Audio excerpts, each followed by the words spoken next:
Hello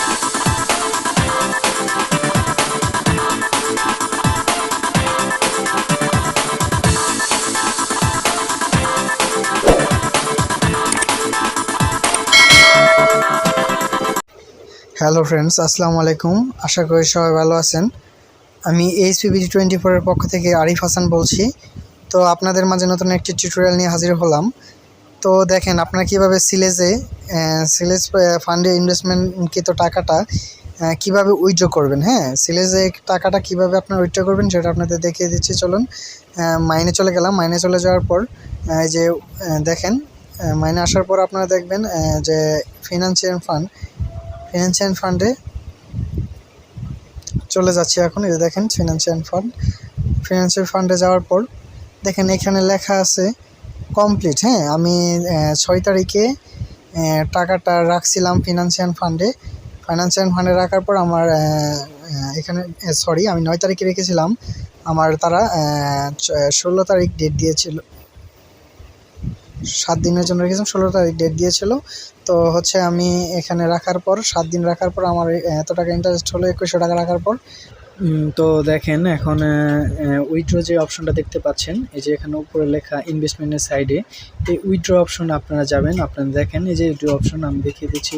এখানে কার্জারটা ঘুরতেছে, দেখেন যে আমি বারবার সিলেক্ট করে দেখাচ্ছি আপনাদের। দেখছেন উইথড্র অপশন, এই উইথড্র অপশনে চলে যাবেন একটা হ্যাঁ, এই অপশনটাতে এই কার্জারটা ঘুরাচ্ছি, এই অপশনে আপনি ক্লিক করবেন। ক্লিক করার পর উইথড্র অপশনে যাওয়ার পর দেখেন এই যে এখানে রিচার্জ অপশনটা আসছে, এখানে উইথড্র লেখা, এখানে আবার ফাইন্যান্সিয়াল এখানে লেখাটা আছে। উপরে যে 3টা স্টেপ দেখতেছেন, এখানে ফাইন্যান্সিয়াল অপশনে ক্লিক করবেন। দেখতেছেন এখানে কার্জারটা ঘোরাচ্ছি, তো এখানে আপনি ক্লিক করে দিবেন। এখানে ক্লিক করার পর দেখেন এখানে আমার এই যে গ্রোথ ফান্ড অ্যাভেলেবল ব্যালেন্স, দেখেন গ্রোথ ফান্ড অ্যাভেলেবল ব্যালেন্স 2247 টাকা। তো দেখেন এখানে উইথড্র ফি 0%, কিন্তু উইথড্র উইথ 24 ঘন্টার ভিতরে আপনার এই পেমেন্টটা পেয়ে যাবেন। তো ফিনান্সিয়াল ফান্ডের পেমেন্টটা 24 ঘন্টার ভিতরে পেয়ে যাবেন। আর হচ্ছে আপনার যদি সরাসরি উইথড্র দেন ওটা 48 ঘন্টার ভিতরে পাবেন। তো এখন বর্তমানে আপডেটে আপনি 12 ঘন্টার ভিতরে ফিনান্সিয়াল ফান্ডের টাকাটা পাবেন।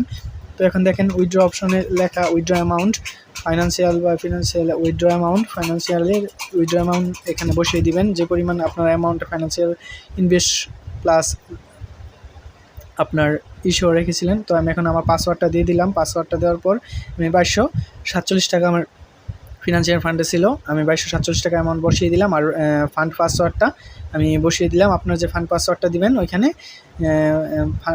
ফান্ড পাসওয়ার্ডটা এখানে বসিয়ে দেবেন। এটা কিন্তু অ্যাকাউন্ট লগ ইন পাসওয়ার্ড না, এখানে আপনার ফান্ড পাসওয়ার্ড আলাদা, টাকা ওঠানোর জন্য উইথড্র করার জন্য একটা ফান্ড পাসওয়ার্ড লাগবে। এই ফান্ড পাসওয়ার্ডটা বসিয়ে দিবেন। তো দেখেন আমার ফান্ড পাসওয়ার্ড বসানো শেষ। আর যে অ্যামাউন্টটা আপনার ব্যালেন্সটা থাকবে ফিনান্সিয়াল ফান্ডের লাভকৃত বা লাভ্যাংশ সহ ইনভেস্ট প্লাস আপনার ফিনান্সিয়ালদের ইনভেস্টটা পাবেন, ওই ইনভেস্টের টাকা সহ টোটাল টাকাটা বসিয়ে দিবেন। এখানে বাড়তি দিতে পারবেন না, যা আছে ওই টাকাটা বসিয়ে দিবেন। আমার পাসওয়ার্ড বসানো শেষ, তখন আমি সাবমিট বাটনে ক্লিক করে দেবো। সাবমিট বাটনে ক্লিক করে দেবো, সেন্ড ডাটা আসছে, এখন সাকসেস দেখাইছে। তো সাকসেস দেখানোর পর আমি আবার ফিনান্সিয়ালে আবার ক্লিক করে দেখি। দেখেন আমার কি সাবমিট এটা ক্রস না করা পর্যন্ত আমার কিন্তু এরকমই দেখাবে। তো এখান থেকে ব্যাক না পর্যন্ত আমার এরকমই বারবার দেখাবে। তো আমি এখানে আবার ক্লিক করলাম। ক্লিক করার পর দেখেন আবার আসলো। তো আমি কিন্তু ক্রস দিইনি, এজন্য আমার বারবার আসছিল। তো আমার কিন্তু সাবমিট হয়ে গেছিলো। তো দেখেন আমার সাবমিট হয়ে যাওয়ার পর দেখেন 2247 টাকা আমি অডিট অপশনে আছে, আমি উইথড্র দিয়েছি। আমার উইথড্র হিস্ট্রি এটা দেখাচ্ছে, আমি কিন্তু এখানে ক্রস দিচ্ছি না একবারও। তো ক্রস দিয়ে কেটে দিলেই কিন্তু বেটার। তো ক্রস দিয়ে কেটে দিবেন। তো তারপরে দেখেন আমি এই যে আমার উইথড্র ব্যালেন্স অডিটে চলে আসে 2247 টাকা ফাইন্যান্সিয়ালের। তো আমি এখন এটা দিলাম, আমার 24 ঘন্টা বা 12 ঘন্টার পরে আসবে।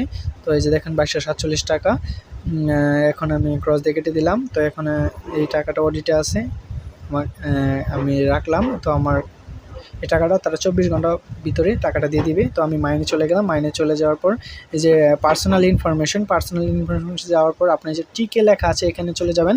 যাওয়ার পর আপনার এখানে নগদ নাম্বারটা দিতে হবে, বিকাশ নাম্বার না। তো এখানে নগদ নাম্বারটা দিয়ে সেভে ক্লিক করে দিবেন। সঠিক যে আপনার নগদ নাম্বারটা, ভুল করবেন না কোনো কারণেই। ভুল করলে কিন্তু এটা আপনার অনেক প্রবলেম হয়, কারণ এটা তাদের অফিসিয়াল লোকদের সাথে কথা বলে তারপর চেঞ্জ করতে হয়। তো নাম্বারটা সেভ করে নেবেন আগে, তারপর ক্যাশ আউট দিবেন। নাম্বার সেভ করার পর তারপর ক্যাশ আউট দিবেন।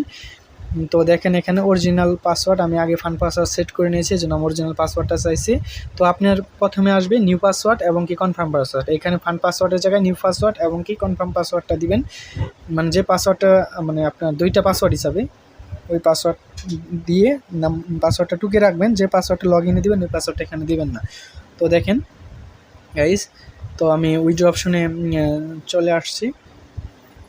তো দেখলেন আমি 2200 টাকা উইথড্র দিলাম। তো আপনারা আশা করি এভাবে উইথড্র দিবেন, তো সবারই হয়ে যাবে ইনশাআল্লাহ। এভাবেই আপনারা কাজগুলো করবেন।